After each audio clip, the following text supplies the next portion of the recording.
నీతోనే నడచుచుంటిని నా జీవితాంతము నీ సేవ చేతున్నదిని నా బ్రతుకు కాలమంతా నీతోనే నడచుచుంటిని నా మనవి వినుటివి నన్నాదుకుంటివి నా మనవి వినుటివి నన్నాదుకుంటివి నా జీవితాంతము నీ సేవ చేసినంటివి నీ బ్రతుకు కాలమంతా నీతోనే నడుచుచుంటిని నీ ప్రేమను చూపించి నన్ను నీవు పిలిచితివి నీ శక్తితో నిలిపి బలపరచి నిలిపితివి నీ ప్రేమ చూపించి నన్ను నీవు పిలిచితివి నీ శక్తి పంపించి బలపరచి నిలిపితివి నా ప్రాణ ప్రియుడా నా యేసయ్యా నా ప్రాణ ప్రియుడా నా యేసయ్యా నా జీవితాంతము నీ సేవ చేతునంటిని నీ బ్రతుకు కాలమంతా నీతోనే నడుచుచుంటిని నా జీవితాంతము నీ సేవ చేతునంటిని నీ బ్రతుకు కాలమంతా నీతోనే నడుచుచుంటిని నా మనవి వినుటివి నన్నాదుకుంటివి నా మనవి వినుటివి నన్నాదుకుంటివి నా జీవితాంతము నీ సేవ చేతునంటివి నీ బ్రతుకు కాలము నీతోనే నడుచుకుంటిని లోకముతో పలుమార్లు పడియోడలేటివి దూరమై పొందుగా విరపరచి కాదితివి లోకముతో పలుమార్లు పడియోడలేటివి దూరమై పొందుగా విరపరచి కాదితివి నా ప్రాణ ప్రియుడా నా యేసయ్యా నా ప్రాణ ప్రియుడా నా యేసయ్యా నా జీవితాంతము నీ సేవ చేతునంటిని నీ బ్రతుకు కాలమంతా నీతోనే నడుచుచుంటిని నా జీవితాంతము నీ సేవ చేతునంటిని నీ బ్రతుకు కాలము నీతోనే నడుచుచుంటిని నా మనవి వినుటివి నన్నాదుకుంటివి నా మనవి వినుటివి నన్నాదుకుంటివి నా జీవితాంతము నీ సేవ చేతునంటిని నీ బ్రతుకు కాలము నీతోనే దూషించు దుష్టులకు తీర్పును కలిగించితివి వేలాది ఆత్మలకు మేలుగా నన్ను నింపితివి దూషించు దుష్టులకు తీర్పును కలిగించితివి వేలాది ఆత్మలకు మేలుగా నన్ను నింపితివి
దేవునికి స్తోత్రం కలుగునుగాక.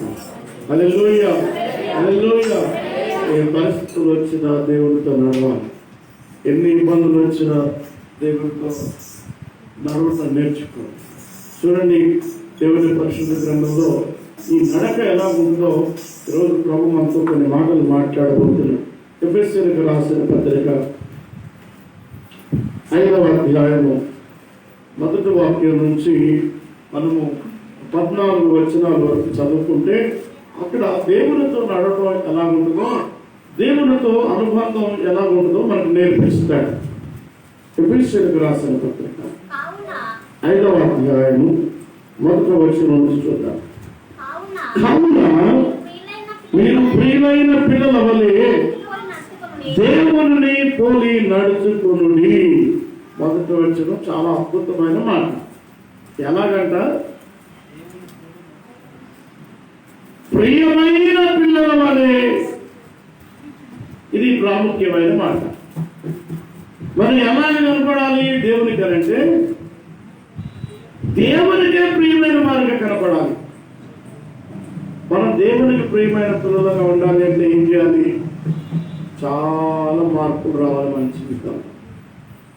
ఎంతో నమ్మకంగా జీవించాలి, ఎంతో విశ్వాసంతో ఉండాలి, ఎంతో పరిశుద్ధంగా ఉండాలి, ఎంతో నీతివంతంగా ఉండాలి.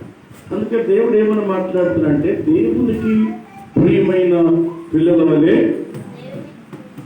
మనమైతే ఒకరినొకరు ఇష్టపడటానికి ఒకరినొకరు ఏ రీతిగా ఆకర్షించబడి నా మనుషులు ఈ లోకంలో ఒకరినొకరు గౌరవించబడాలి, ఒకరికొరకు లోబడాలి, ఒకరికొరకు ప్రయత్నం చేస్తూ ఉంటాం. కానీ ప్రభు ఏమంటాడు అంటే, దేవునికి ఇష్టమైన పిల్లల వలె దేవుడు ప్రేమించగలిగిన స్థితిలో మనం దేవుని దగ్గర నడుపుకోవాలి అంటున్నాడు. ఏమంటున్నాడు? మీరు ప్రియులైన పిల్లల వలె దేవుని పోలి నడుచు. దేవునితో నడవాలంటే ఎట్లా ఉండాలా? ఏ గుణం ఉండాలి మన దగ్గర? దేవునికి ప్రియమైన వారుగా ఉండాలి. Praise the lord. దేవునికి ప్రియమైన వారుగా ఉండాలి. అలా ఉండి దేవుని దగ్గర నడుచుకోండి అని అంటున్నాడు. దేవుని దగ్గర నడుచుకోవాలంటే చర్చికి వచ్చిపోవటం కాదు. దేవుని దగ్గరికి రావడం అంటే ఏదో ఒక బిల్డింగ్కి వెళ్ళి రావడం కాదు. నామకాల క్రైస్తవులుగా జీవించడం కాదు. ఎలాగంటే దేవునికి ప్రియమైన వారుగా, దేవునికి ప్రియమైన వారుగా ఉండి ఆయన వలె దేవుని పోలి నడుచుకోనండి అంటే. చూడండి, దేవుణ్ణి పోలి నడుచుకున్నాడు. ఎందుకంటే అక్కడ దేవుడు ఒక అద్భుతమైన మాట మన కొరకు చెప్తున్నాడు. ఏమంటాడు? క్రీస్తు మిమ్మల్ని ప్రేమించి పరిమళ వాసనగా ఉండటకు మన కొరకు తను తాను దేవునికి అర్పణగాను బలిగాను అర్పించుకొని ఆదాగునని మీరు ప్రేమ కలిగి ఏం మార్పు లేదు. ఆయన ఏమీ రూల్స్ పెట్టట్లేదు. చాలా సింపుల్ గా చెప్తున్నాడు. ఏమని అంటాడు అక్కడ? యేసు ప్రభు మనల్ని ప్రేమించాడు.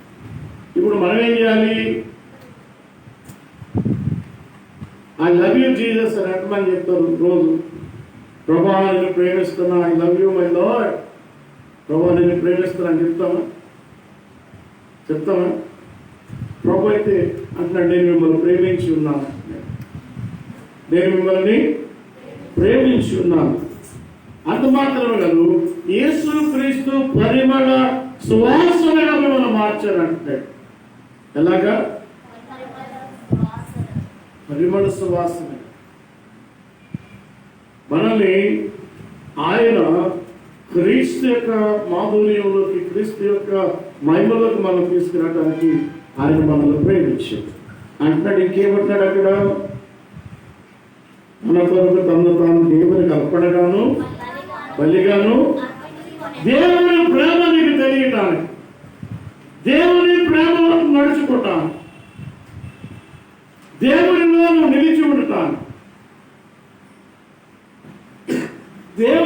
పరిమళ వాసన మనలో కలిగి ఉండటానికి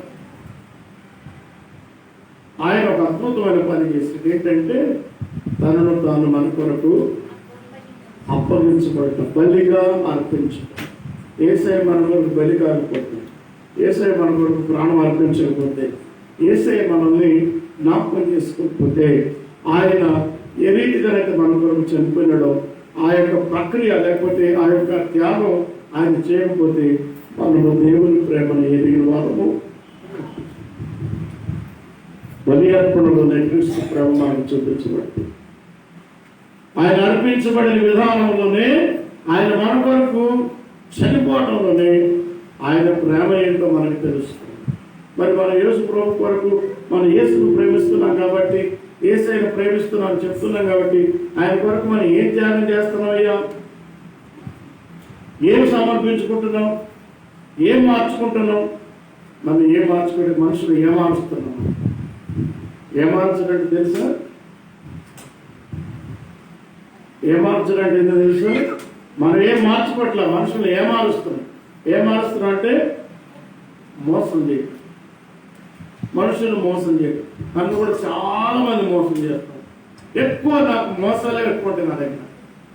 ఎంత మోసం చేస్తానంటే, వచ్చేసి పని అయిపోయేస్తారు, పళ్ళన్నీ ఇడ్లిస్తూ బయట పెడుతూ ఎక్కడ లేని ప్రేమతో నటిస్తారు. పనులన్నీ అయిపోయిన అవసరాలను తీరిపోయిన సంవత్సరాలు కూడా కనుక వీళ్ళు నన్ను ఏం మారుస్తున్నారు, నన్ను ఏం మారుస్తున్నట్టు అర్థం ఏంటి? దేవుడు కూడా అదే చేస్తున్నాడు. నాకు అవసరానికి అతుక్కోవడం, అవసరం వచ్చినప్పుడు, కష్టంలో దేవుని దగ్గరకు వచ్చినప్పుడు, శ్రమలోనూ దేవుని దగ్గరకు వస్తావు, బాధ వచ్చినప్పుడు దేవుని దగ్గరకు వస్తావు, వేదనలో దేవుని దగ్గరకు వస్తావు, ఆర్థిక ఇబ్బందుల్లో వస్తావు, అనారోగ్యంతో వచ్చి ప్రభువా ప్రభువా ప్రభు అంటే నువ్వు పడే ఆ వేదన, నువ్వు పడేటువంటి బాధ, నీకు ఉన్నటువంటి అనారోగ్యం, ఆ కష్టం, అప్పుల బాధ అన్ని చూసి దేవుడు కనికరపడి ఆయన నిన్ను ప్రేమించాడు. ఆయన ప్రేమ అప్పుడు బాధలోంచి నిన్ను బయటికి తెస్తావు. ఆయన ప్రేమ అనారోగ్యం నుంచి బయటికి తెస్తావు. ఆయన ప్రేమ సమస్యల్లోంచి బయటికి తెస్తావు. ఆయన ప్రేమ కష్టాల నుంచి బయటికి తెస్తాం. తేవటానికి యేసు ప్రభు చేసినటువంటి గొప్ప కార్యం ఏంటి? అటన్నింటిలో శ్రమలోంచి బయటికి రావటానికి, కష్టాల్లోంచి బయటికి రావటానికి, బాధలోంచి బయటికి రావడానికి ఆయన నీ కొరకు బలి అయిపోయాడు. నీ కష్టాలన్నీ ఎక్కడ తీరిపోయినట్టు శిలువలో తీరిపోయాడు. నీ శ్రమలన్నీ ఎక్కడ తీరిపోయినట్టే శిలువలో తీర్చివేస్తాడు దేవుడు. ఎందుకంటే కష్టపడుతున్న వాడిని దేవుడు ప్రేమించాడు కనుక, దుఃఖపడుతున్న వాడిని ప్రభు ప్రేమించాడు కనుక, కన్నీరు విడుస్తున్న వాడిని కన్నీటిని తోడటానికి యేసు ప్రభు వాడిని ప్రేమించాడు కనుక, ఆ ప్రేమ ఎంతవరకు తీసుకెళ్ళి నిరూపించిందంటే శిలువలో ఆయన బలయ్యేంత వరకు ఆ ప్రేమ నీ మీద కనపరచబడింది. మరి మన ప్రేమ అయిపోయింది, కార్యాలు అయిపోయినాయి, మేలులు జరిగినాయి, రోగాలు పోయినాయి, అప్పులు తీరిపోయినాయి. ఇప్పుడు ఏమంటారు? మధ్య కనుక నాకు రోజులు పోకపోయినా ఏం కాదు. నా ప్రార్థన కాసేపు నాకు సొంత పనులు చాలా ఉండేవన్నీ అయిపోయిన తర్వాత చేసుకుంటాను. ఎంత అశ్రద్ధ చేస్తారంటే, ఎంతగా మోసకరంగా దేవుని దగ్గర ఉంటారు. దేవుణ్ణి ఏమారుస్తున్నారు. ఆ కష్టాల్లో ఉన్నటువంటి ఆ పరిస్థితుల్లో వాళ్ళు ఏడుస్తున్నప్పుడు, వాళ్ళు బాధపడుతున్నప్పుడు, నలిగిపోతున్నప్పుడు దేవుడు అనుకుంటాడు కదా, ఇంత భయంకరమైన బాధలో నా దగ్గరికి వీళ్ళు వచ్చారు, నేను మేలు చేస్తే వీళ్ళు నాతోనే అతుక్కొని వెళ్ళిపోతారు ఆయన అనుకుంటాడు. ఆ మాటలు కూడా అట్నే ఉంటాయి. మనుషులు చెప్పే మాయ మాటలు కూడా అట్నే ఉంటాయి. దేవుడు ఏం చేస్తాడంటే, మనుషులను ప్రేమించడం ఆయనకి ఇష్టం, మనుషులను విడిపించడం ఆయనకి ఇష్టం, మనుషుల్ని స్థిరపరచడం ఆయనకి ఇష్టం, అభివృద్ధి చేయడం ఆయనకి ఇష్టం, ఆశీర్వదించడం ఆయనకి ఇష్టం, స్వస్థపరచడం ఆయనకి ఇష్టం, ఎదుగుదల ఇవ్వటం ఆయనకి ఇష్టం. అన్ని పొందుతున్న మనిషి ఏమైపోతున్నాడు? పెద్ద మోసగాడు అయిపోతాడు. పెద్ద ఏ నోరైతే దైవజనులను పొగుడుతుందో, ఏ నోరైతే సంఘాన్ని పొగుడుతుందో, అవసరాలు తీరిన తర్వాత అదే నోరు దైవజనుడిని వెతకడం ఆరంభిస్తారు. నేను వింటున్నా ఈ మధ్య ఇటువంటి ఎక్కువ.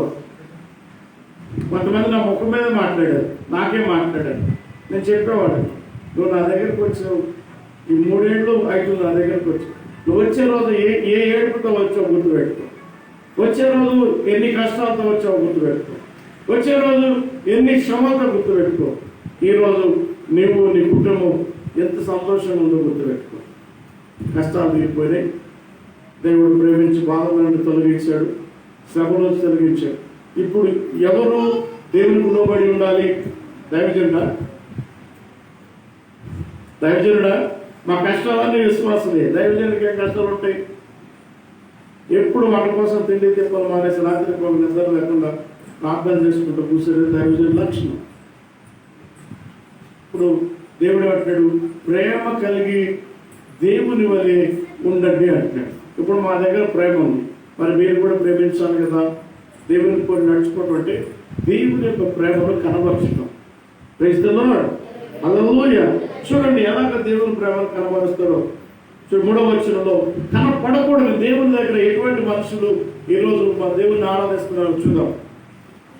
మీలో జాగ్రత్తమే కానీ, ఏ విధమైన అపవిత్రతే కానీ, లోభత్వమే కానీ వీటి పేర్లను ఎత్తకూడదు.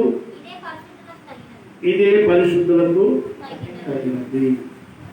దేవుని పిల్లలకి ఉండకూడని విషయాలు చెప్తున్నాడు. ఏమంటే అది జాలత్వము, అపవిత్రత, లోభత్వం అంటే స్వార్థం, అపవిత్రత, ఇవన్నీ ఉండకూడదు. ఎవరికి ఉండకూడదు? దేవుడు ఎవరిని ప్రేమించాలంటున్నాడో, దేవుడిని మేము ప్రేమిస్తున్నాము అని ఎవరంటున్నారో వాళ్ళకి ఉండకూడదు. కింద చూడండి, మరొక వచనం ఉంటుంది. కృతజ్ఞత వచనమే మీరు వచ్చినకు వారు కానీ బూతులైనను, పోగిరి మాటలైనను, సరస్వక్తులైనను ఉండకూడదు. వ్యభిచారమైనను, అపవిత్రులైనను, విగ్రహ ఆరాధనైనను, లోభైనను, క్రీస్తు యొక్క దేవుని యొక్క రాజ్యములకు హక్కుదారుడు కాడని వ్యర్థమైన మాటలను ఎవడను మోసపరచనీయుడి దేవుని ఉగ్రత అవిధేయులైన వారి మీదకి వచ్చును కనుక మీరు అట్టి వారితో పాలివారై ఉండకుడి. దేవునితో నడిచేవాడి యొక్క లక్షణాలు ఏంటి? పరిశుద్ధులైన వారి లక్షణాలు ఏంటో చెప్తున్నాడు అక్కడ. ఏమి ఉండకూడదంట పరిశుద్ధులకి? ఏమి ఉండకూడదు? జాగ్రత్త ఉండకూడదు, అపవిత్రత ఉండకూడదు, లోభత్వం ఉండకూడదు, కృతజ్ఞత మాట కాకుండా క్షేపించబడే మాటలు కానీ, కులవరించే మాటలు కానీ, ఇతరులు దూషించే మాటలు కానీ, నిందించే మాటలు కానీ, ఇతరులు వెతుక్కునే మాటలు కానీ, ఇతరుల గురించి మనం కంప్లైంట్ చేయడానికి లేదు అని మనం అయ్యే చేస్తాం. ఆయన కూర్చున్నా మనసుకు నచ్చలేదా, ఇక వాడి గురించి ఎన్ని దరిద్ర మాటలు చెబుతాం. వాడికి తెలియని విషయాలు కూడా చెప్పేస్తాం. ఎవడో ఏదో చెప్పుకున్నాడు ఊహించుకొని అదే జరిగిపోయింది అనుకొని నిజంగా ఏదో జరిగింది అని ఒక పెద్ద కథల్ని ఆ కథని తల మీద పెట్టేస్తాం. మరి ప్రమేయమే ఉంది. ఇటువంటి మా విషయాల్లో చాలా జరిగినాయి. మళ్ళా ఎలా వస్తారు అంటే ప్రేమతో వస్తారు, ఎంతో దీవించబడ్డామని వస్తారు, ఎంతో ఆశ్రయించబడ్డామని వస్తారు. అన్నీ అయిపోతాయి. చివరికి ఏం మాట్లాడతారు ఆ దైవజనుడి గురించో, ఆ సహాయం చేసినటువంటి ఆ యొక్క విశ్వాసం గురించి ఏం మాట్లాడతారంటే చూడండి అక్కడ ఉన్నాయి. చూడండి 4వ వచనం, కృతజ్ఞత వచనమే ఇది మాత్రం మా నోటి నుంచి రానే రాదు. యేసుతో నడిచిన వాడికి ఈ మాట తప్ప వేరే మాట ఉండకూడదు. యేసు ప్రభుతో నడవాలి అనుకున్నట్టు వాడు కృతజ్ఞత కలిగిన మాటలు తప్ప వేరే మాట వారి నోటి మీదకి రావద్దు అని మేము ఏం మాట్లాడతాము? అన్నున్నాడే రోమన్న, ఆయన మంచోడే కానీ కొద్దిగానికి ఎట్లుంటుంది. ఏవో మాట్లాడతారు, పనికిమాలి మాటలు ఏవో మాట్లాడు. తిరిగితే ఈ నా దగ్గరికి వస్తాయి. నా చెవులకి ఎట్లా వినపడతాయి. వినపడగానే మేమేం చేస్తాము? అరే నిన్ననే కదా అన్నా, ప్రైజ్ వాడన్నా, వందనాలన్నా, నువ్వు బాగుండాలన్నా, నువ్వు మా కొరకు ప్రార్థన చేయాలని ఇన్ని అద్భుతమైన మాటలు మాట్లాడి బయటికి వెళ్ళి పనికి మాలి మాటలు ఎట్లా మాట్లాడుతున్నారు అంటే వాళ్ళ దగ్గర ఏముంది కింద వాడిని కృతజ్ఞత వచ్చినవే కానీ మీరు ఒక వ్యక్తిని విమర్శిస్తున్నట్ట బూతులతో సమానవి. పోగిరి మాటలను అంటే జోకులు వేయకూడదు, సరదా ఉండకూడదు, సరదాగా ఎంజాయ్ చేయకూడదు. పోగిరి మాటలతో పోగిరి మాటలు ఎక్కువ ఉంటాయి. అదేందో నేను అంతా వింటా ఉన్నాను మాట ఏంటది నిన్న కాపులో వస్తుంటే మాట్లాడుకుంటున్నారు. వాళ్ళ పేరు నిక్నేమని పెట్టుకుని బాగా చెప్పుకుంటారు. ఏం పేరు రాది అదేదో అర్థం కాక సూడిపోయా అంట. అది నాకు అర్థం కాక వాళ్ళు మాట్లాడుకుంటున్నారు కారులో.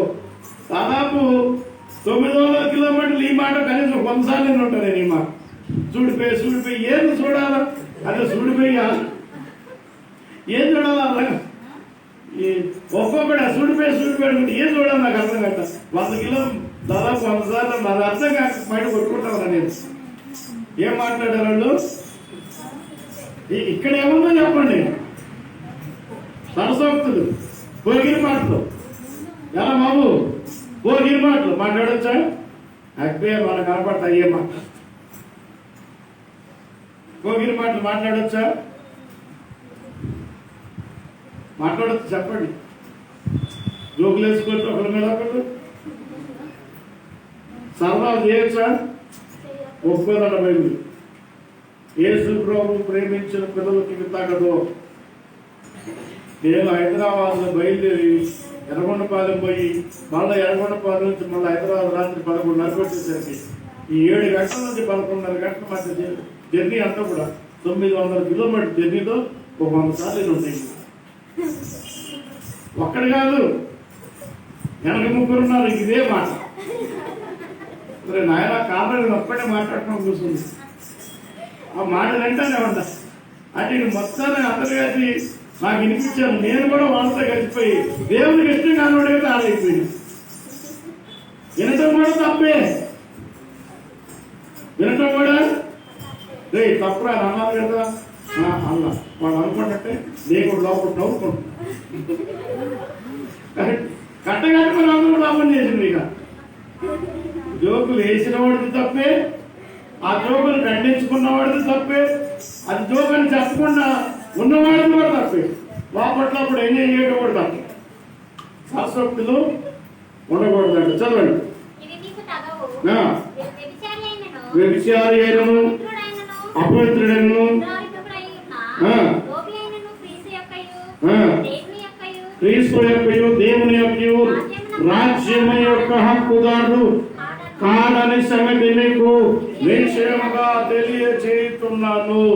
దేవుని మాటలు కృతజ్ఞత వచ్చిన తప్ప, మేలుకరమైన వచ్చిన తప్ప, దీవులకరమైన వచ్చిన తప్ప, ఎన్ని కష్టాలు వచ్చినా, ఎన్ని శ్రమలు వచ్చినా, ఎంత బాధ వచ్చినా, ఎంత కృంగుదలు వచ్చినా, ఎన్ని ఆవేదన మనల్ని ఆవరించినా, చివరాఖరికి ప్రాణాపాయ స్థితిలో వచ్చినా కూడా నీ నోరు కృతజ్ఞత వచ్చిన నేను దేవునికి స్తోత్రం.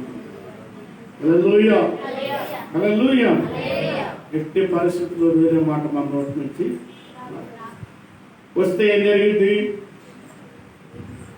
దేవుని నుంచి, దేవుని రాజ్యం నుంచి మనము వెలివేయబడి క్రీస్తుతో నడిచిన వాడి నోరు ఎప్పుడు ఉండాలా? ఎప్పుడు ఏం చేస్తూ ఉండాలా?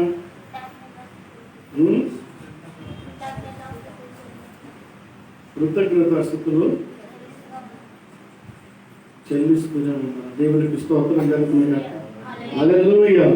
చూడండి నా ప్రియమైన దేవుని బిడ్డలారా, ఇంకా కొన్ని వచ్చినా చదువుకుందాం. వ్యర్థమైన మాటలు ఎవడను మిమ్మల్ని మోసపరచనియకుడి. ఇంటి క్రియ వలన దేవుని ఉగ్రత అవిధేయులైన వారి మీదకి వచ్చును గనుక మీరు అట్టి వారితో పాలివారై ఉండకుడి. అవిధేయతలైన వారి దగ్గరికి, అవిధేయత అంటే ఏంటి? అది ఎలాగుంటది? దాని పర్యవసానం ఎలాగుంటది? అవిధేయత అన్నమాట. చిన్న ఎగ్జాంపుల్ ఎవరు చెప్తారు? అవిధేయత ఫర్ ఎగ్జాంపుల్ నేను ఒక వ్యక్తిని 3.5 సంవత్సరాల క్రితం నా దగ్గరికి వచ్చా. వస్తూనే ఉన్నారు. భయంకరమైన అప్పుల బాధలో వచ్చాను. కుటుంబంలో శ్రమల పాలై వచ్చాను. ఒక చిన్న పాప, ఒక 4 సంవత్సరాల పాప తీసుకున్న దగ్గరికి వచ్చాను. చౌక బ్రతుకుల మధ్యలో వచ్చాను. అయితే చర్చిలో కూర్చొని, ఆఫీసులో కూర్చొని ఉన్నాను. ఆ పాపను తీసుకున్న దగ్గరికి వచ్చాను. ఆ పాప ముద్దుగా ఉంది.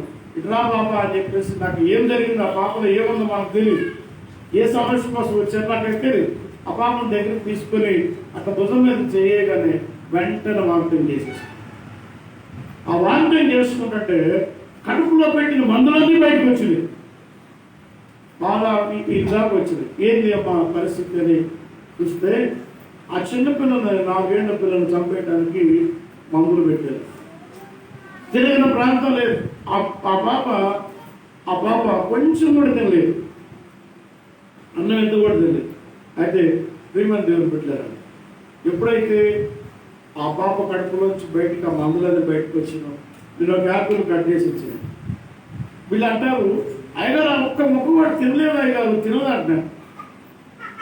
ఒక యాపిల్ మొత్తం తినేసింది. తింటుందో చూడండి. ఇంకొక యాపిల్ కట్ చేసి ఇచ్చింది. తింటావా? తినేసి. ఇప్పటికీ 4 సంవత్సరాలు చిన్న పాప. మా అయితే ఇప్పుడు ఒక 8 సంవత్సరాల వయసు ఉంటుంది. 9 ఏళ్ళు. ఇప్పటికీ ఆ పాప అయ్యగారు క్రైస్తవులాడు అయ్యగారు ఆరోగ్యం ఎట్లా ఉంది. ఒక చిన్న పాప. అప్పటి నుంచి ఇప్పుడు ఎంతమంది ప్రార్థన చేసేటోళ్ళు, ప్రార్థన చేయించుకున్న ఎలా ఉన్నారు, ఆరోగ్యంగా ఉన్నారని అడిగేదానికంటే ఆ పాప అడిగే విధానం నాకు బాగా నచ్చింది. క్రైస్తవులు ఆ చిన్ననాటి వయసులో దేవుడు తనకు మేలు చేసిన తర్వాత ఆ మేలు నుంచి 4 ఏళ్ళ వయసులో గుర్తుపెట్టిన పాప ఇప్పుడు దగ్గర 4 ఏళ్ళు, 8 ఏళ్ళు, 9 ఏళ్ళు వచ్చి ఉంటాయి. ఐ డోంట్ నో ఎగ్జాక్ట్లీ ఖచ్చితమైన వయసు నాకు తెలియదు. కానీ ఆ పాప కనీసం 2 నెలల కన్నా 3 నెలల కన్నా ఫోన్ చేసి, అయ్యగారు ఎలా ఉన్నారు, తిన్నారా, ఏం తిన్నారు, చిన్న పాప ఫోన్ చేసి అడుగుతుంది. ఇప్పుడు ఎవరిని కృతజ్ఞత కలిగి ఉందని అనాలి. నేను ఇప్పుడు క్రైస్తవులు హల్లెలూయా అమాయకంగా అడుగుతుంది, అయ్యగారు ఏం తిన్నారు, తిన్నారా, ఆరోగ్యం బాగుందా, 2 పాదాలే. మళ్ళా కనీసం 1-2 నెలలకు ఒకసారి ఒక 8 ఏళ్ళు వయసులో ఉన్న పాప. ఇప్పుడు ఆ పాపను కృతజ్ఞత కలిగిన పాప అందామా, కృతజ్ఞత లేని పాప అందామా? మనందరం పెద్దవాళ్ళం, మనందరం వయసులో ఉన్నాడు, మనందరికీ తెలివి ఎక్కువ, నాణం ఎక్కువ, అన్నీ ఎక్కువే, ప్రేమ మాత్రం తక్కువ. కృతజ్ఞత లేని మనిషి కార్యం పొందుకుని మర్చిపోతాడు. ఇప్పుడు నాకు పదే చిన్న పాప గుర్తుంటుందా? మీరందరూ గుర్తుంటారా కదా? మీరు చిన్న పిల్లలను పోలేవారైతే తప్ప దేవుని రాజ్యానికి చేరరు. ఎట్లా ఉండాలి?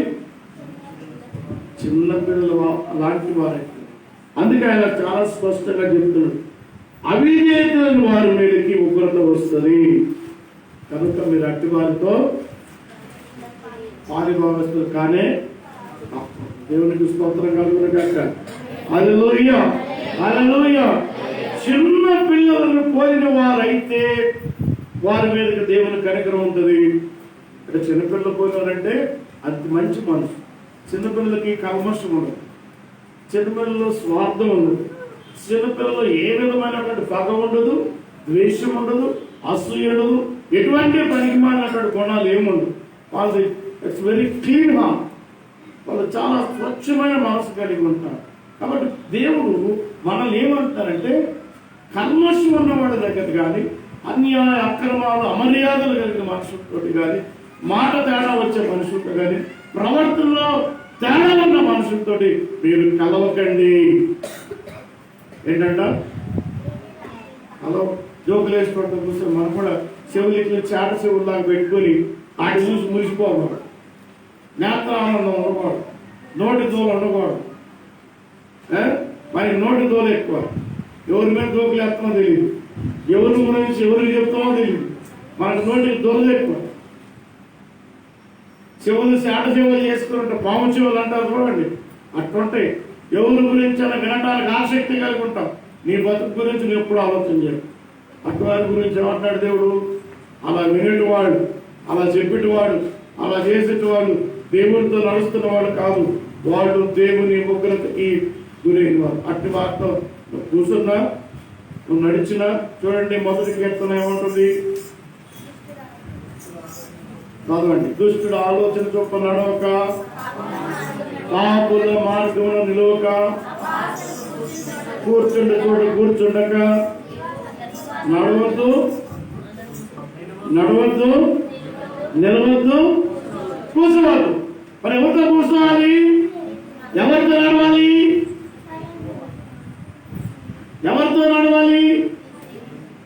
చదవండి మరొకసారి. ఆలోచన చొప్పు నడవక, పాపుల మార్గమున నిలవక, కూర్చుండ చోట కూర్చుండక, నిలవద్దు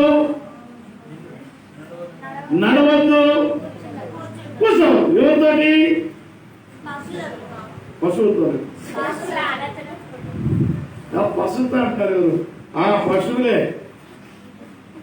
పశువులే నిజమే, కరెక్ట్ మాట. దేవుని ప్రేమ లేని వాడు పశువులే, అబద్ధాలు ఆడేవాడు పశువులే, మోసం చేసిన పశువులే, శపించేవాడు, కుక్కల మీద ఒకళ్ళ నిందలు మోపెట్టువాడు, దేవుని విరుద్ధమైన మనస్తత్వం కలిగిన ప్రతి వాడిని పశువుతోనే పోల్చాం. కరెక్ట్ మాట చెప్తాడు. మన అందరూ పశువులే ఉంటారు. తప్పకుండా ఉన్న ఎవరి గురించి అంటే ఎప్పుడన్నా ఉన్నామా? ఇద్దరు కూర్చున్న దగ్గర ఇంకొకరి గురించి చర్చించుకోకుండా, మా మమ్మీ ఇట్లా అంటూ, మా డాడీ ఇట్లా అంటూ, మా సాయి ఇట్లా, ఒకరి మీద ఒకటి చెప్పుకోకుండా ఏమైనా ఉన్నావా ఇక్కడ? ఇప్పుడు ఏమన్నా మనందరినీ మనందరం పోతాం పర్లోకి. మన ఏం చెప్తాం? నీతో నేను నడవాలని, నీతో నేను ఉండాలని ఆశయ, చిన్న ఆశయ, ఓ యేసయ్య నీవే చాలయ్యా. ఆశ అంట. ఏంది? ఏమాశ? నడవాలని, ఉండాలని. మరి ఇక్కడ నడుస్తున్నావు? పాపుల మార్గమున చదువు నడవద్దు అంటే వాళ్ళ ఆలోచనలు ఎక్కడ ఉంటాయో అక్కడ పోయినా నడుస్తున్నాం మనం. అటువంటి వాళ్ళతో మనం స్నేహం చేస్తూ ఉన్నాం. అంటే వాడు చేసే ప్రతి తప్పుడు కొన్ని మన కళ్ళారు చూస్తూ దాన్ని ఖండించకుండా, అది తప్పురా బాబు అని చెప్పకుండా, వాడు చేసేది వాడు చేసుకున్నట్టు పోయిన దాన్ని అంగీకరిస్తున్నాడు. అంగీకరించినోడు దేవుడు రాజ్యాన్ని చేస్తాడా? ఎవరి దగ్గర కూర్చోవద్దంటాడు? ఎవరి దగ్గర? అపహాసకులు, దూషించేటవాడు, జోకులు వేసుకునేటోడు, నిందలు వేసుకున్నాడు, వాళ్ళతో మాత్రం 900 కిలోమీటర్లు అందులోనే కూర్చోవచ్చు. ఒకళ్ళు అపహసించుకుంటూ నవ్వుకుంటున్నారు జోకులు వేసుకుని. ఎంత వచ్చేస్తున్నారు కిలోమీటర్లు అప్పట్లో. ఇప్పుడు నాకు కూడా వర్తించిందా దేవుడు రాజ్యాన్ని కోరుని? కరెక్టేనా? కరెక్టే అంటే సాయి కరెక్టే. వినకూడదు కదా, విన్నాను కదా. వాళ్ళు మాట్లాడుకునే తప్పుడు అన్నారు కదా, నాకు అప్పుడు ఎలా లైట్ ఇప్పుడు వెళ్ళిపోయింది. రైతుదా మనం ఆడతా కూర్చున్నా పరిశుద్ధ గ్రంథంలో ఉన్నటువంటి ఆత్మీయ జీవితాన్ని అనుభవించుకోవడంతో కూర్చోవాలా, నడవాలా, వాళ్ళ దగ్గరే నిలబడాలి. పరిశుద్ధ గ్రంథానికి అనుకూలంగా మారినటువంటి దేవుని పిల్లలైనటువంటి వాడితో నీ సహవాసం ఉండాలి. దేవుని పిల్లలైనటువంటి కలిసి నువ్వు పనిచేయాలి. దేవుని పిల్లలైన వారితో కలిసి దేవుణ్ణి స్తుతించాలి. దేవునికి నీవు నిత్యం కృతజ్ఞతాస్తుతులు చెల్లించాలి. అట్టి వారు దేవునితో నడిచేటి వారు. చెప్పండి, మన దేవుని కృతజ్ఞతలు చెల్లించమా? పొద్దున్న బతికించే ప్రభు నీకు వందనాలని చెప్పినాడు. నేను బతికాను ప్రభు, నీ దైవాన్నే. చూసావా, దగ్గర 80-90 మంది ఉన్నారు. 3 చేతులు అదన్నాడు మన కృతజ్ఞత. కాబట్టి మనందరూ సైతాన్ని పెట్టుకోలేదు కదా. కృతజ్ఞత హీనులందరూ దైవానికి విరోధులే. చూడండి, వీళ్ళందరూ చీకట్లో నడుస్తున్న వారని 14వ వచనం చదివిస్తుంది. చూడండి. సరే,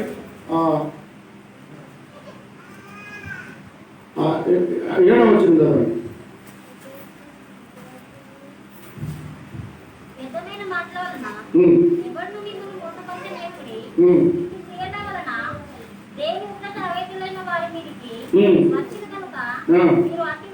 అట్టి వారితో పాలువారు ఉండకడి, మీరు పూర్వముందు చీకటి అయి ఉంట్రి, ఇప్పుడైతే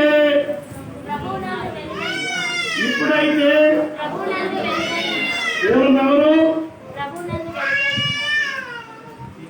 పూర్వము చీకటి అయి ఉన్నారు. చీకటి సంబంధం, లక్షణం లేనివారు, బైబిల్ నిబంధనలో ఉండని వారు, సంఘంతో సహవాసం లేనివారు, సంఘ సభ్యులతోటి అనగా విశ్వాసులతోటి సహవాసం లేనివారు, బైబిల్లో ఆత్మీయ జీవితాన్ని కట్టుకుని వారందరూ కూడా చీకటిలో ఉన్నారు. అయితే ప్రభు కనికరపడి మనల్ని ఆయన మరణం ద్వారా యేసు ప్రభు మన కొరకు బలి అర్పణగా అర్పించబడినటువంటి ఆ స్థితి ద్వారా మనల్ని ఆయన వెలుగులోకి తీసుకొచ్చాడు. వెలుగులోకి వచ్చిన తర్వాత సహవాసం ఉందా? మనకి సంఘంతో సహవాసం ఉందా? వెలుగులోకి వచ్చిన మనం సంఘస్థులతో సహవాసం ఉందా? సంఘంతో సహవాసం ఉందా? మందిరంతో నీకు సహవాసం ఉన్నదా? మందిరంతో నీకు సహవాసం ఉన్నదా? సంఘంతో సహవాసం ఉందా? మందిరంతో సహవాసం అంటే క్రమం తప్పకుండా ఎన్ని వారాలు నేను సంవత్సరంలో మందిరానికి వెళ్తున్నావా? ఖచ్చితంగా ఒక వారం వస్తే 10 వారాలు బాగు. మందిరానికి టైం ప్రకారం వస్తావా? ఉదయం 9 గంటలకు మందిరం అంటే 12 గంటలకి. సహవాసం ఉందా మందిరంలో? మందిరంలో క్రమం ఉన్నదా? మందిరానికి క్రమంగా మనం అంటుకట్టుబడుతున్నామా? ప్రభు అంటాడు, పూర్వం మీరు చీకటై ఉన్నారు. ఇప్పుడైతే యేసు క్రీస్తు మీ కొరకు బలిగా అర్పించబడ్డాడు కనుక మన ప్రభు అయిన యేసు నా కొరకు నీ కొరకు రక్షణ కలుగ చేయడానికి ఆయన రక్తాన్ని చిందించి నిష్కలంకమైన నిర్దోషమైన నిందారహితమైన పరమ పవిత్రమైన రక్తాన్ని మనకిచ్చి మనలో ఉన్న చీకటి మొత్తం కూడా పారద్రోలి వెలుగులోకి నడిపించాడు. వెలిగించబడిన పరిస్థితి ఎలా ఉండాలి? వెలిగించబడిన పరిస్థితి ఎలా ఉండాలి? దేవుని పరిచర్య పట్ల, దేవుణ్ణి మహిమపరచుట పట్ల, దేవుని కనపరచుట్లో, దేవుని లోబడట్లో, దేవుని దగ్గర మన యొక్క యథార్థ గుణాలు చూపించట్లో ఎల్లప్పుడూ సిద్ధపడగలుగుతున్నాం. అలా లేని వాళ్ళు ఇప్పుడు అటువంటి గుణాలు లేదనుకోండి, వాళ్ళందరూ ఎక్కడ ఉన్నారని చెప్పాలి? ఇప్పుడు మనం చీకట్లో ఉన్నాం, వెలుగులో ఉన్నామా? నిజం చెప్పండి, మర్యాదగా చెప్పండి, మర్యాదగా చెప్పండి. చూసావా ఎంత చీకట్లో చీకట్లో ఉన్నాను ఒప్పుకున్నా. చీకటి మనుషులు చీకటే మాట్లాడతారు. రైతులా అదే ఇప్పుడు అన్నది యథార్థం ఒప్పుకున్నాను, చీకట్లో ఉన్నామని. మరి చీకట్లో ఉంటే వెలుగులోకి ఎందుకు వచ్చేవాడికి? ఇది వెలుగు. దేవుని మందిరంలో ఏముంటుంది? వెలుగు ఉంటుంది. ఆయన నిత్య జీవాన్ని మాత్రం ఇక్కడ ఉంటాడు. కాబట్టి ఇక్కడ ఏం చేయాలి? మనం ఏం చేయాలి? వెలిగించుకోవాలి. ప్రియులైన దేవుని పిల్లలైతే దేవుని పోలి నడుచుకున్నది. మొదటి వాక్యం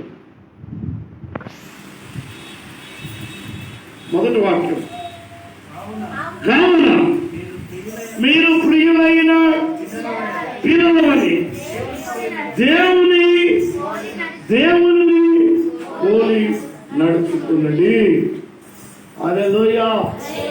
వెలుగు ఎక్కడ ఉందంటే దేవుని మందిరంలో ఉన్నది. వెలుగు ఎక్కడ ఉందంటే బైబిల్ గ్రంథంలో ఉన్నది. వెలుగు ఎక్కడ ఉందంటే యేసు నామములో ఉన్నది. వెలుగు ఎక్కడ ఉందంటే పరిశుద్ధాత్మలో ఉన్నది. కాబట్టి పరిశుద్ధాత్మలో పడాలి. యేసు నామములో దేవుని మందిరంతో బైబిల్తో అంటకట్టబడితే మనం వెలిగించబడిన వారు. పరిశుద్ధాత్మలో లేమా? యేసు నామములో లేమా? దేవునికి ప్రేమని వారుగా లేకపోతే మనందరం ఏడున్నామని చెప్తుంది బైబిల్. ఇక్కడికి వచ్చి ఎంతసేపు మందిరంలో కూర్చొని లేకపోయినా చీకటి. ఇంట్లో కూడా ఇక్కడున్నట్టు ఉండలేదు అనుకోండి, ఇక్కడ ఉన్నట్టుగా అక్కడ ఉండలేదు అనుకోండి, చీకట్లో ఉన్నట్టు. ఇప్పుడు మనం చీకటి సంబంధమా వెలుగు సంబంధమా? ఇందాక చీకటి అన్నది ఇప్పుడు వెలుగు అంటున్నారా? ఇందాక చీకటి సంబంధం అన్నది ఇప్పుడు వెలుగు అంటున్నారా? చీకటి సంబంధమే. ఎందుకు చీకటి సంబంధం అంటున్నానంటే మన వాక్యం యొక్క వెలుగులోకి రావట్లేదు. వాక్యం యొక్క వెలుగులో రావడం అంటే అర్థం ఏంటి అంటే మన ఇద్దరి గురించి మాట్లాడదు, ఇద్దరికి ఇబ్బంది కలగడంలో ప్రభు ప్రేమను మంచి వారుగా ఉంటారు. ప్రభు యొక్క దయ క్షమ మనలో ఉండాలి. సంఘానికి అంటుకట్టబడి ఉండాలి. సహవాసులు మనం నిత్యం ఉండాలి. మన నోట ఎప్పుడు కృతజ్ఞత స్థుతులే, కృతజ్ఞత వచనాలే రావాలి. ఇవన్నీ మనకు వస్తాయా? ఇప్పుడు వస్తాయా? అవకాశం, చిన్న అవకాశం, చిన్న దెబ్బ తాకింది, వదిలిపెట్టామనుకో సుమాని ఇక మామూలు చంపుతుంది జనాలు. కానీ అంటావా నువ్వే పనికిమాలినాడు, నువ్వే చేతగానాడు, నువ్వే దిక్కుమాలినాడు అందరే విద్యను అడిగాను అనుకో, ఏంటి అంటే అంకుల్ వాడు ఇట్లా అన్నాడు, నన్ను వాడు అస్సలు పనికినాడు అంకుల్ అన్నాడు. పర్లేదు, దేవుని ప్రేమ ఏదో వాడు తెలియక అన్నాడు, ప్రభా క్షమించు, వాడు బాగు చేస్తావా అన్నా. వాడు ఎట్టు పనికిమాలి నేనంటే అసలు నచ్చుతాడు. అందుకే వాడు ఎప్పుడు నన్ను ఎట్టి వాడు వస్తా వాడు ఎత్తాడు. ఇక చూడు మనం ఎంతమందికి చెప్తామో, వాడిని అంటాం ఓకే, వాడిని ఒక్కసారి చెప్పేది అమ్మా వాడు ఇట్లా అన్నాడు, ఆయన పనికిమాలి డాడీ ఇటు దిక్కుమాలాడు ఇట్లా అన్నాడు, వాళ్ళందరూ వదిలిపెట్టారు అమ్మమ్మ ఇట్లా అన్నాడు. ఇక అందరు ఇక ఆ రోజంతా ఆ మాట గురించే. ప్రభు పిల్లలు అయితే ఒక మాట క్షమించు ప్రభు, ప్రభు పిల్లలైతే పిల్లలు కాకపోతే వాడు కనపడినప్పుడు పళ్ళు గురుకుతూనే ఉంటారు. ఇక నిద్రపోయిన వాడే గుర్తొస్తున్నాడు, వీడు ఎప్పుడు పట్టాలి, వీడిపోయిన పగ ఎప్పుడు తీసుకోవాలి. చీకటి సంబంధం లక్షణాలు మళ్ళీ బైబుల్ పట్టుకుని తిరుగుతూ ఉంటాం. మన దగ్గర నుండి ఎన్ని అయ్యే లక్షణాలు. మనలో కోపం పోదు, ద్వేషం పోదు, పగ పోదు, అసూయ పోదు. మనలో ఇతరుల మీద ఉన్నటువంటి పనికి మాలినటువంటి ఏ కాంక్ష పోదు. మనలో బైబుల్ సంఖ్యలో పెట్టుకుని దేవుని దగ్గరకు వస్తుంది. అంటే ప్రియులైన పిల్లలు దేవుని పోలి నడుచుకుంటారు. ఎవరికి ప్రియులైన వారు? ఎవరికి ప్రియమైన వారు?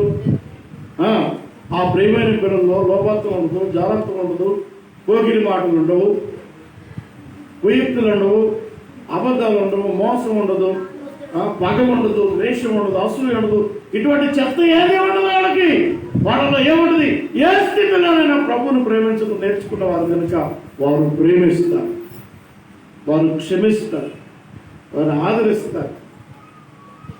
మేము ఎన్నోసార్లు ఇటువంటివి చూస్తాం. ఎన్నెన్నో మాటలు అంటారు మమ్మల్ని, అవసరాలు తిరిగిపోతే ఎన్నెన్నో మాట్లాడు. మళ్ళీ అయ్యగారు వందనాలంటే అలా వాడు బాగు ఎందా విడిచిపెట్టడం, వాళ్ళ మాట మర్చిపోతుంది. ఎందుకంటే ప్రభు మాకు ఇచ్చిన కృప. హల్లెలూయా, హల్లెలూయా. మార్చబడే మనసు, మార్చుకునే మనసు ప్రభు మనకి ఇస్తాడు. దేవునికి స్తోత్రం. హల్లెలూయా. చూడండి యోహాను సువార్త 13:15 వచ్చిన. యోహాను సువార్త 13:15. యోహాను సువార్త 13వ నేను నీకు చేసిన ప్రకారం నేను చేయవలనని. ఆమేన్. దాసుడు తన యజమాని కంటే గొప్పవాడు అన్నట్టుగా. చూడండి, దేవుడు నేను మీకేం చేస్తున్నాను, మీరు వాడ పక్షం కూడా అలానే చేయండి. దేవుడు ఏం చేశాడు మన పక్షాన?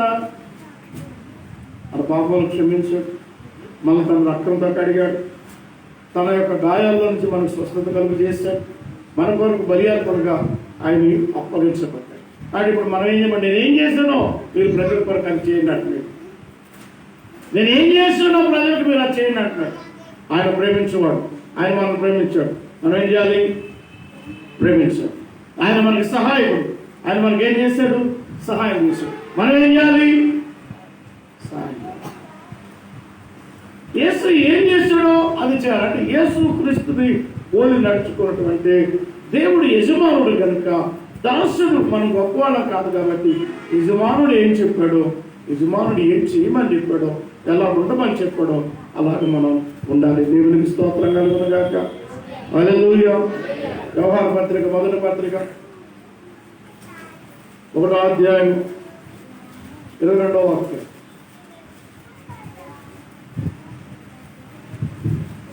ఒకటో అధ్యాయం 22వ వచనం.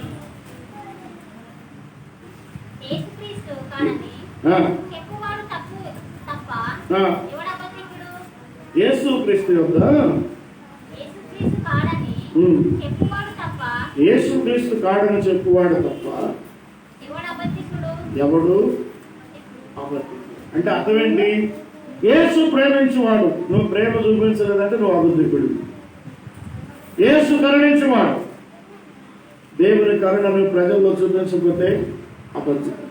ఆయన సహాయకుడు, ఆయన సహాయం పొందుకున్నావు, మనం సాయం చేయకపోతే మనం అబద్ధికులు. ప్రభు దగ్గర నుంచి మనం ఏం పొందుకుంటున్నామో అది తిరిగి మనం చేయగలిగి ఉండాలి. దేవునికి స్తోత్రం కలుగును గాక. చూడండి 10వ వచనం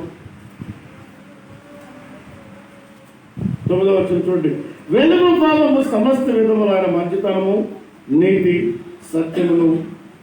సత్యము వాటిలో కనబడుచున్నాయి. వెలిగించబడిన వారు జీవితంలో ఏ లక్షణాలు ఉంటాయట? రాసిన పత్రిక 5:9 ఉంటుంది చూడండి. వెలుగు ఫలము సమస్త విధములైన మంచితనం, నీతి, సత్యం వాటిలో కనబడుతుంది. మనలో ఏం కనపడాలి? చెప్పండి, బిగ్గరగా చెప్పండి. ఏం కనపడాలి? నీతి కనపడాలి, సత్యం కనపడాలి, మంచితనం కనపడాలి. క్రైస్తవులు అంటే, దేవుని ప్రజలు అంటే, దేవునికి ప్రియమైన వారు అంటే ఈ 3 లక్షణాలు కలిగి ఉండాలి. 3 లక్షణాలు కలిగి ఉండాలి. నీతిమంతులుగా ఉండాలి, సత్యములు నడిపించబట్టి వారు. సత్యం అంటే ఏంటి? సత్యం అంటే యోహాను మహాశయుడు అంటాడు కదా, నీ వాక్యము సత్యమైనది కీర్తనాడు, నీ వాక్యములే సత్యములు కదా. సత్యం అంటే అర్థం ఏంటి? దేవుని యొక్క వాక్యం. అంటే మన నోట ఎప్పుడూ దేవుని వాక్యం ఉండాలి, మనం ఎప్పుడూ దేవుని వాక్యంతో సరిచేయబడాలి, మనం ఎప్పుడూ దేవుని వాక్యంతో మన జీవితాన్ని మార్చుకుంటూ రాగలిగి ఉండాలి. నీతిమంతులై ఉండాలి, సత్యముతో అంటుకట్టబడిన వారై ఉండాలి. 3వదిగా మనలో ఏ విధమైనటువంటి చెడు గుణాలు ఉండకూడదు, మంచివారుగా కనపడాలి. వీళ్ళు రక్షణ పొందిన వారికి ఉండేటువంటి లక్షణాలు. మంచితనం కలిగిన వాళ్ళ ద్వేషం ఉంటుందా? అసూయ ఉంటుందా? అసహ్యం ఉంటుందా? పగ ఉంటుందా? కక్ష ఉంటుందా? అనుమానాలు ఉంటాయా? ఉండనే ఉంటాయి. వాడి దగ్గర ఏముంటుంది? అవతలోడు మనం ఎంతగా వేధిస్తున్నప్పుడు, ఎంతగా ఇబ్బంది పెడుతున్నారు కదా, తిరిగి మళ్ళా మనం ప్రేమించగలిగి ఉంటాం. యేసు ప్రభు వారిని కొండలతో మీ కొత్త చేరుస్తూ ఉన్నారు. ద్వేషించాడు ఆయన, ప్రేమించాడు. 150 కిలోలు బరువైనటువంటి ఆ సిలువను కలవర కొండపై యెరూషలేము వీధుల్లో ఆయన మోసుకుంటూ పెడతా ఉన్నాడు. చేర్చబడినటువంటి అధ్యాయంతో అనేక మంది ఆయన హేళన చేస్తూ ఉన్నారు. తండ్రి, మీరు ఏమి చేయిస్తున్నారో మీరెరుగురు కనుక దీనిని స్త్రీలందరూ కన్నీటి రోదన చేస్తా ఉన్నారు. అయ్యో, నీతి మందులైన వారికి ఈ పరిస్థితి ఏంటి? మా కొరకు ఏంటి? ఈ విధమైనటువంటి భావన అనుభవిస్తున్నారంటే అప్పుడు యేసు ఏమంటాడు? అమ్మలారా నా కొరకు అడుగుతాయి, మీ కొరకు మంచితనం కనపడిందా? ఇక్కడ మంచితనం కనపడిందా? ఉన్నదా? వాళ్ళందరూ అన్ని ఇబ్బంది పెడితే శపిస్తున్నాను మన అంటే అయిపోలే అంటాడా లేదు? అంటే ఏమైపోద్ది? ఉన్నవాడు మొత్తం నాశనం అయిపోతాం.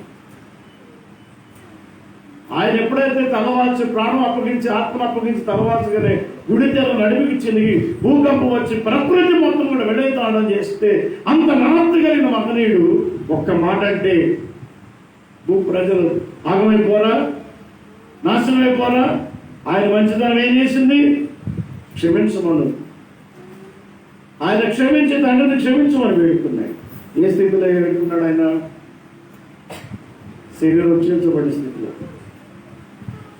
ముళ్ళు కిరీటం పెట్టబడిన స్థితిలో, పిడిగుద్దులు గుద్దబడుతున్న స్థితిలో, ముఖం మీద ఉమ్మి వేయబడుతున్న స్థితిలో, అవమానకరంగా ఆయన ఈడ్చుకుబడుతున్న స్థితిలో, మేకులకి ఆయన కాళ్ళని చేతుల్ని మేకలు దిగ్గొట్టినప్పుడు, బల్లెపు కొడుకు పక్కటెంపులు పొడవబడినప్పుడు ఆయన మంచితనం ఏం చేసింది? ప్రభువా, ఆయన మంచితనం ఏం చేసింది? ప్రభువా, మీరేమి చేయిస్తున్నారు? వెలుగురు కనుక వీరిని క్షమించు. ఆయన మంచితనం ఎంత గొప్పది అంటే ప్రాణాన్ని తీస్తున్న వారిని సైతం క్షమించే గుణం కలిగిన రక్షణ సంబంధులు ఇలా ఉంటారు. రక్షణ లేని వారు చీకట్లో ఉంటారు. వాళ్ళ దగ్గర జాగ్రత్త ఉంటుంది, లోబత్వం ఉంటుంది, అన్ని రకాల మాటలు ఉంటాయి, సరసక్తులు ఉంటాయి, జోకులు ఉంటాయి, కోపం ఉంటుంది, పాపం ఉంటుంది, ద్వేషం ఉంటుంది, నిందారోపణలు ఉంటాయి, అన్ని రకాల గుణాలు ఉంటాయి. పనికిమైన గుణాలు అన్నట్టు వీళ్ళు యేసుతో నడుస్తున్నట్ట, లోకంలో నడుస్తున్నట్ట ఆలోచించుకోవాలి. కాబట్టి ప్రియమైన దేవుని బిడ్డ, మనం చీకటి సంబంధాలుగా ఉండకూడదు. ఏ సంబంధంగా ఉండాలి? వెలుగు సంబంధాలుగా ఉండాలి. చూడండి 10వ వచనం, కనుక ప్రభువుకి ఏది ప్రీతికరమైనదో దాన్ని పరీక్షించుచు వెలుగు సంబంధములు నడుచుకొనుడి. నిష్ఫలమైన అంధకార క్రియలు పాలువారై ఉండక వాటిని ప్రభుకి ఇష్టమైనది ఏదో మనం చేయాలి. ప్రభుకి ఇష్టం లేకుండా బైబిల్కి విరుద్ధమైన మాట నీ చెవుకు వినబడినా, నీ కళ్ళకు కనబడినా, నువ్వు చూసినా ఖచ్చితంగా వెంటనే నువ్వు దాన్ని ఖండించు. మావాడే కదా, నా కొడుకే కదా జోకేసాడంటే వాడిని తల్లి నువ్వే నరకానికి తీసుకెళ్తావు. నువ్వు పోతే వాడు కూడా పోతే. మా అన్నే కదా మోసం చేస్తే చేశాడులే, మా అన్నయ్య కదా, అన్న పోతాడు, నువ్వు పోతావు. కాబట్టి ఏం చేయాలి? తప్పు అని నీకు తెలిసిన వెంటనే ఇది దేవునికి విరుద్ధమైనది అని నీ మనసుకి అనిపించిన వెంటనే నువ్వేం చేయాలంటే వెంటనే చెప్పాలి, వెంటనే చెప్పాలి. చెప్పకపోతే మనం చీకటి సంబంధులుగా మారిపోతాం. కాబట్టి ఏ దాన్ని వెనకేసుకురావడానికి వీలే, ఏ దాన్ని మనం భరించడానికి వీలే, ఏ దాన్ని కూడా మనం సమర్థించడానికి వీలే. వినబడేది కానీ, కనబడేది కానీ, చూసేది వినబడేది, మాట్లాడేది ఏది కూడా దేవునికి విరుద్ధమైనది మన జీవితంలో కనబడితే ఖచ్చితంగా దాన్ని ఖండించగలం. మనం క్రీస్తును పోలిన వారం అయితే తప్పు అందుకే ప్రభు మీరు అవునంటే అవును, కాదంటే కాదన్నట్టుగానే ఉండవలేను. కాబట్టి నా ప్రియమైన దేవుడు, దేవునితో నడిచిన వారికి గుణాలు ఏంటంటే ఏ చిన్న తప్పు దొరికినా దాన్ని వెంటనే ఖండించి దాన్ని సరిచేసి మనం నిత్యము దేవునికి కృతజ్ఞత స్తుతులు చెల్లించిన వారిగా ఉండాలి. దేవునికి స్తోత్రం కలుగునగాక. హల్లెలూయా, హల్లెలూయా. చూడండి ఆ 12వ వచనం, ఏలయనగా అట్టి క్రియలు చేయవారు రహస్యమును జరిగించుచు పనులను గురించి మాట్లాడితేను అవమానకరమైనది. ఎవడో ఎక్కడో ఏదో పని చేస్తే, ఎప్పుడో చేస్తే, అప్పుడు చేసిందని నువ్వు మాట్లాడితే దేవునికి అవమానం. ఎవడి గురించి నువ్వు మాట్లాడితే దేవునికి అవమానం. ఇప్పుడు దేవునికి అవమానకరంగా ఉంటాము మనం. ఉండకుండా ఉండాలంటే ఎవరి గురించి నీకు అక్కర్లా, నీ గురించి నువ్వు చూసుకో. ఆ 3 గుణాలు, నీతి, సత్యం, మంచితనం నీలో ఉంచుకునేటట్టుగా ఉండాలి. ఎవరి గురించి నువ్వు విమర్శించడానికి వీలేదు, ఎవరి గురించి వినటానికి నీకు అసలే. కానీ వాళ్ళ గురించి నువ్వు చేయగలిగింది ఏంటంటే దేవునికి కృతజ్ఞతలు చెల్లించాలి. ఎందుకు కృతజ్ఞత చెల్లించాలి? వాడు నువ్వు మారుస్తాడు అని నువ్వు నమ్మాలి. మార్పు కొరకు నీ ప్రార్థన జీవితం వాని కొరకు ఉండాలి. దేవునికి స్తోత్రం కలుగుతున్నాను. హల్లెలూయా. నిజామాబాద్ డిస్ట్రిక్ట్ నుంచి నాకు ఒక అమ్మాయి ఫోన్ చేసి, మీకు 15-16 సంవత్సరాల వయసు ఉంటుంది. ఆ పాప ఎవరో నాకు తెలియదు. తన సొంత తల్లి తన సొంత బాబాయ్తో అక్రమ సంబంధం పెట్టుకుంది. సొంత తల్లి వాడు ప్రభు నమ్మిన వాళ్ళు కాదు. ఆ బాబు చాలాసార్లు తల్లి తన బాబాయ్తో చాలాసార్లు చూస్తుంది.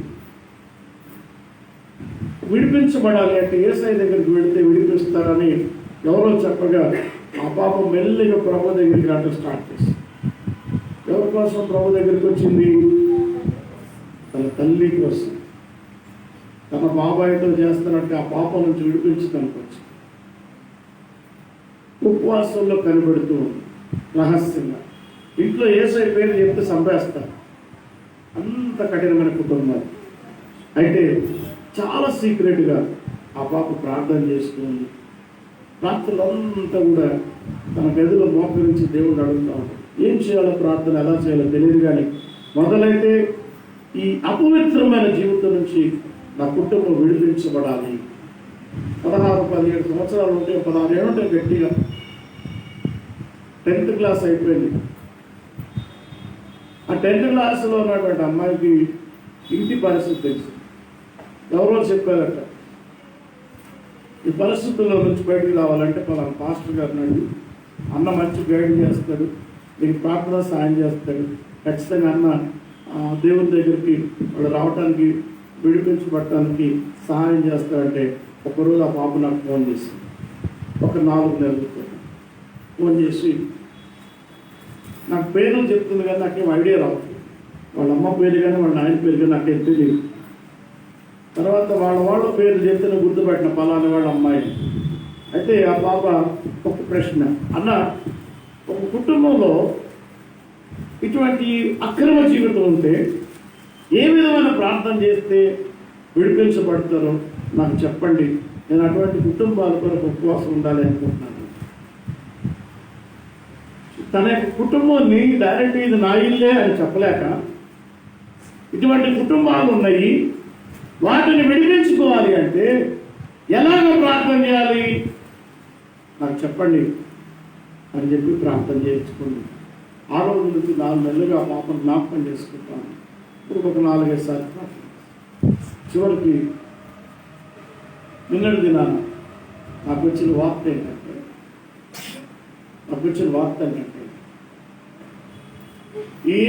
ఏ వ్యక్తితోనైతే ఆమె సంబంధం పెట్టుకున్నదో ఆ ఇంట్లో వాళ్ళు అందరూ వేరే అయిపోదామని సమాచారం. వెళ్ళిపోయిన తన భార్య మన తిరిగి రావడానికి సిద్ధమైంది. వేరే దగ్గరికి వెళ్ళి కుటుంబాన్ని పెడదాం, ఈమె కూడా సంబంధాన్ని మానుకోవాలి. ఎవరు ప్రార్థన ఫలించింది? వాళ్ళ అమ్మను ద్వేషించలేదు, వాళ్ళ అమ్మను పగతో ఏం చేయలేదు, కానీ ఏం చేస్తుంది? ఓ 15-16 ఏళ్ళు ఉంటాయి, గట్టిగా 10th క్లాస్ అంటే 15 ఏళ్ళు ఉంటాయి. ఉపవాసంతో కనిపెట్టింది. దేవుని కృప వలన చివరాఖరికి తల్లిని జయించింది. ఆ యొక్క సంబంధాలన్నీ కట్టగా ప్రార్థన చేసింది. దేవునికి స్తోత్రం. నేను మేము వస్తూ ఉంటే ఆ పాప వాళ్ళ మేనమామ ఫోన్ చేసి, అన్న ఇట్లా జరిగిందన్న, వాళ్ళు ఒక ఇంట్లో వండుకున్న దాదాపు 20 ఏళ్ళుగా ఆ సంబంధం కొనసాగుతుంది. ఇప్పుడు భార్య వెళ్ళిపోయింది, ఆ అమ్మాయి వస్తానంటుంది, ఇతను కూడా వెళ్ళిపోతానంటున్నాడు, ఈ సంబంధాలన్నీ కట్ చేసుకుని వెళ్ళిపోతున్నాడు అన్న అంటే అప్పుడు చెప్పాను, అలాగే జరగటానికి కారణం ఎవరో తెలుసా? సొంత కూతురే. ఆమె సొంత కూతురే ఉపవాసాన్ని ప్రార్థన చేసి ఆ తల్లిని, సొంత తల్లిని పాపంలో నుంచి బయటకు తీసుకొచ్చుకున్నది. హల్లెలూయా! చెప్పడం ఒకసారి దేవునికి స్తోత్రం కలుగుతుంది. సొంత తల్లిని పాపంలో నుంచి బయటకు తెచ్చుకోగలిగింది ఆ పాప మనలా క్రైస్తవురాలు కాదు, మనలా భక్తిపరురాలు కాదు, మనలాగా అనుభవంలో దేవుని దగ్గర ఉన్నాడు కాదు. ఆ పాపకు దేవుని వాక్యం తెలుసు, తన యేసయ్య పేరు మాత్రమే తెలిసిన ఆ పేరును పట్టుకుంది. సొంత తల్లిని పాపం నుంచి విడిపించుకుంది. నేను ఎంత సంతోషించారంటే ఆ మాట వింటుంటే, ఆ నల్లమల ఫారెస్ట్లో నుంచి వస్తామన్నాడు ఆ మాట చెప్తున్నప్పుడు ఎంత సంతోషం అంటే అంత సంతోషం. ఆ ఫారెస్ట్లో సిగ్నల్స్ ఉండవు, కట్ అయిపోతా ఉంది, మళ్ళా చెప్తున్నారు. వాడు ఆనందం తట్టుకోలేక నాకైతే ఎంత సంతోషమో. ఒక 14-15 ఏళ్ళ వయసు పాప తన తల్లిని తన బాబాయిని పాపం నుంచి విడిపించడానికి యేసయ్య దగ్గరికి వచ్చింది. వాళ్ళని విమర్శించాల, వాళ్ళని అవమానించాల, వాళ్ళని కృంగదీల, రహస్యంగా తన గదిలో ప్రభువుకు మొరపెట్టడం ఆరంభించి, వీళ్ళు విడిపించబట్టాలి, నా ప్రార్థన బలం కావాలి అంటే ఎలాగా బలపడాలి, ఎవరు నన్ను బలపరుస్తారు వెతుక్కున్నది దేవుని కృపలో తన కుటుంబాన్ని విడిపించుకున్నది. క్రైస్తవులు హల్లెలూయా, హల్లెలూయా, దేవునికి స్తోత్రం కలుగును గాక. హల్లెలూయా, హల్లెలూయా. ఇప్పుడు ఆ పాప నిష్ఫలమైన అంధకార క్రియల్లో తన కుటుంబం ఉండగా యేసయ్య పేరు తెలుసుకొని బహు విశ్వాసంతో నమ్మికతో ప్రార్థన చేసి అంధకార క్రియల నుంచి, అపవిత్రమైన క్రియల నుంచి, అక్రమ జీవితంలో నుంచి తన కుటుంబాన్ని విడిపించుకోండి. ఇప్పుడు ఆ పాపని క్రైస్తవురాలు అందామా, అన్యురాలు అందామా, నీతి మంత్రాలు అందామా, పరిశుద్ధమైనటువంటి జీవితం ఉందందామా? తన భక్తులు ఏం కనపడింది? ఏం కనపడింది? ఈ పాప అపవిత్రమైనది అయితే తల్లి అపవిత్రత కనపడేది కాదు. ఈ పాప అన్యాయంలో ఉంటే వాళ్ళు చేసే అన్యాయమైన క్రియలు వీళ్ళకి ఈ అమ్మాయి కనపడేది కాదు. ఆ పాప ఏం చేసి ఇది అన్యాయము, ఇది అక్రమము, ఇది పాపము, ఇది ఉంటారు. చిన్న పాప గుర్తించింది, కుటుంబాన్ని విడిపించింది. అంధకార క్రియలో వాళ్ళు పడిపోవడానికి వీలేదు. ఇప్పుడు మనకంటే కూడా ఆ పాప యేసు దగ్గర నడుస్తున్న దానిలో మనకంటే ఎక్కువగా ఆ పాప దేవుని దగ్గర ఉంది అని చెప్పడానికి నేను ఎంతో సంతోషిస్తాను.